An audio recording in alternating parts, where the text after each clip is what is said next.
I just finished up my last mulching job. I actually finished up a couple hours ago. Lighting looked a whole lot better prior. I'm not happy with this lighting, man. How about the red light? Ooh. We're going to rock the red light. So just finished up my last mulching job here for the week and headed back to Sarasota shortly. I'm in Naples, so I got a while to drive. But I wanted to do this with a Monopoly board game set and do it all pretty with the lighting, and maybe I will. But here's the thing. At one point in time, I had this going on. Like, I had I had 3 or 4 weed whackers. I had like 4 or 5 lawnmowers. I had 2 trailers. I had 2 trucks. I had 6 employees, right? And I built up, like, starting from zero, built that stuff up. And then as I got going on, I realized that, like the board game Monopoly, where you start out and you have 0 houses. And then the whole goal is to get some savings together to put together some houses. So that way when your friends land on those houses, they have to pay you rent. And then as you consolidate those houses and turn them into hotels, the rent increases. Here's why the rent increases as you consolidate your smaller homes in Monopoly into hotels. Is because, like, it's easier to manage. The cost to manage stays the same. The variables decrease. And that's the key. Today I did a job for a guy. He owns Stapleton Excavation down here in Fort Myers. And he's like, yeah, I did 625,000 revenue last year. I'm like, hell yeah, man, good for you. He's got 2 machines. He's got an excavator, he's got a skid steer, and then he's got an old 7.3 flatbed.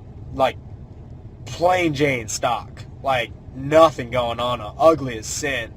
And I'm like, that's pretty damn good, bro. Yeah, before the recession, I did 1.7. I was like, what the hell? He's like, yeah, I did 1.7. I had 11 employees. I was in Ohio. The recession came, kind of beat my ass. Had to let go of some guys. And, and then he keeps on talking, He just kept on talking. He kept on talking. He's like in his 50s, and he's talking about it.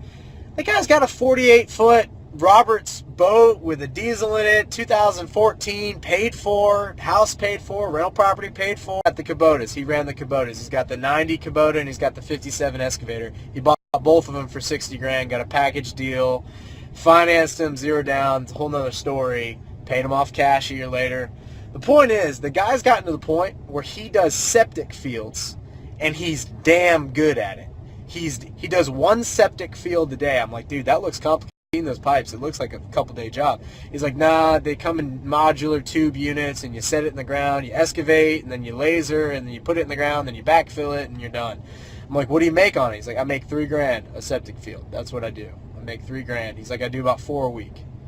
I'm like, are you shitting me? He's like, nah, dude, I do that. I got a stepson, and when he's home from college, I'll have him help me in the summer because it's hot out. But other than that, I just do my thing. I'm like, dude, you're freaking killing it. I was like, you are freaking killing it. He's like, oh, yeah, whatever. He's all humble about it and all that stuff. But I'm looking at a guy that's got 1 truck, 2 machines himself, and a stepson that helps him out in the summers and on weekends, and he's crushing it. And here's why. He's consolidated his houses into hotels, right? So he didn't just get there overnight. He didn't just get an excavator and a diesel truck and all that stuff overnight. He learned his skill. He's got it down pat. He knows how to sell it. He's got his contacts. He's got his builders. He's got his system. He says he hasn't been out money on a job for 21 years, right? Because you know why? Because he's picking his customers. So, like, when you're choosing your business, you're doing your best business. When you're taking business, you're not doing good business. And that's just a fact. When you're taking business and you get this habit when you start out, like when you start out, man, you're looking for anything, right? It's like being a 14-year-old male. Any girl that's willing to talk to you, you're down, dude. Any girl that's willing to go a little farther in the truck, you're down. But like once you pass 21, once you pass 25, once you get some skill set going on, you're like, I'm gonna be a little choosy about this. I'm going for numbers now. You know what I mean? I'm not going for quantity. I'm going for quality.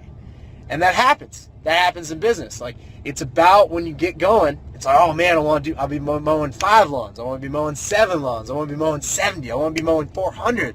But then you realize, like, all right, what's it going to take to mow 400 lawns? How many trucks is that going to be? How many guys is that going to be? What if you consolidated those into 2 badass trucks? So at one point I had 2 lawn trucks, and they were okay. They're 1500s.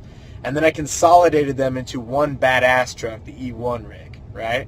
So I took it's the same amount of money. right? Same amount of cash. Like, I just consolidated everything into a more manageable unit.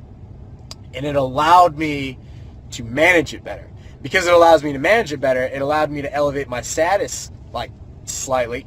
And it allowed me to become a little bit more of an expert in what I'm doing. And because I'm an expert in what I'm doing, and I'm perceived to be an expert in what I'm doing, and what I'm doing at the moment, not a lot of dudes are doing. Like the mulching stuff, the landscape supply stuff. Like, not a lot of dudes are doing it.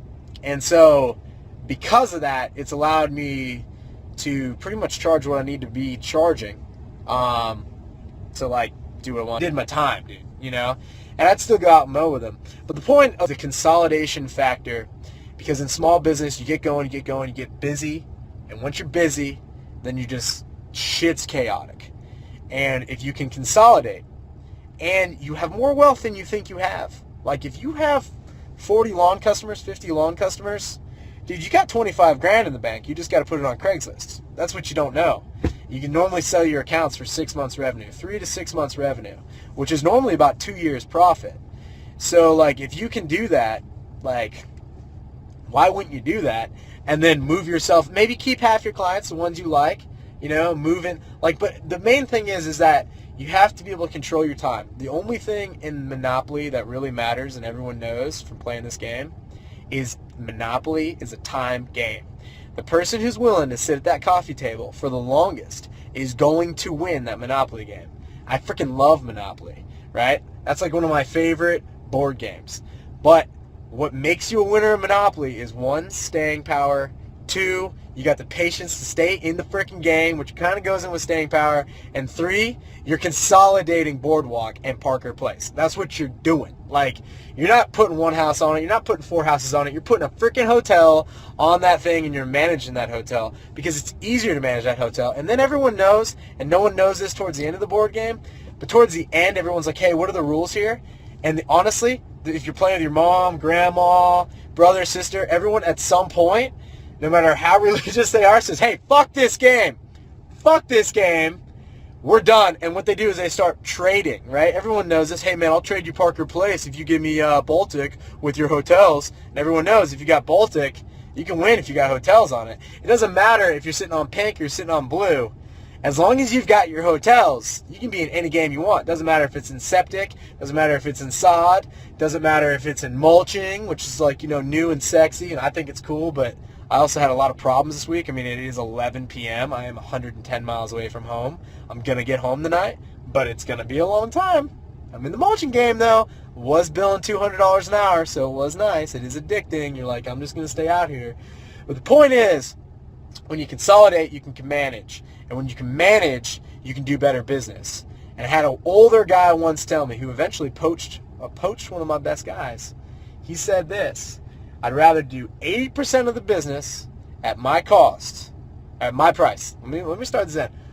I'd rather do 80% of the business at my price than do 100% of the business at 80% of my price.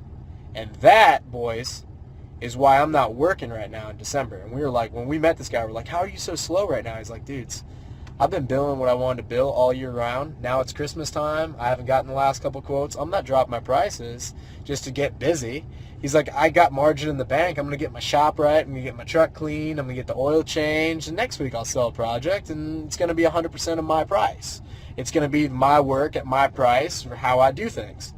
And that's why I got 3 paid-for trucks out here. And that's why I got 5-acre paid-for house. And that's why I got, that's why, like, you boys are hanging out my shop right now, because I got all the tractors, and they're all paid for. And, like, you know how? Because I charge what I charge, because I do what I do. I don't rip people off. I do a good job. But I consolidated my stuff, and I do 100% of my price, and I do 80% of the work. And the truth of the matter was the guy was booked. I mean, he had more business than he could handle. And that's always going to happen.